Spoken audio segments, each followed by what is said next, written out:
Okay guys, welcome to my vlog. Tip number 6 na tayo. So, pasok tayo dun sa Article 25, which is traveling. So, mga kapitos, lalo-lalo na sa mga beginners, paano natin dapat tawag to, no? At paano nangyayari to? So, kapag nagkaroon yan, lalo-lalo na dun sa malapit sa area nyo, so, i-whistle tayo, open pan, then, i-rotate natin ng dalawang beses, then direction of play. Kapag yan ay nangyari sa tapat nyo, no? So, ganyan po ang tamang signaling natin dyan sa traveling.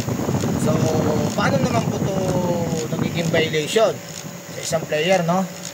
For example, A1, dribbling, attack to the basket, then right step niya, ginamit niya, hakbang niya yung right, so yun na yung kanyang magiging pivot, no? So in-step niya uli. So kalimitan, yan po yung mga ginagawa ngayon ng player, mga kapitos, no?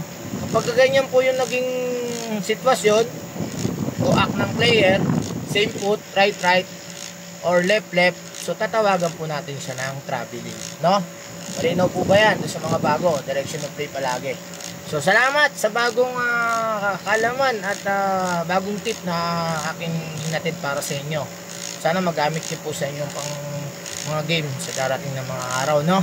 So another tip, another trick.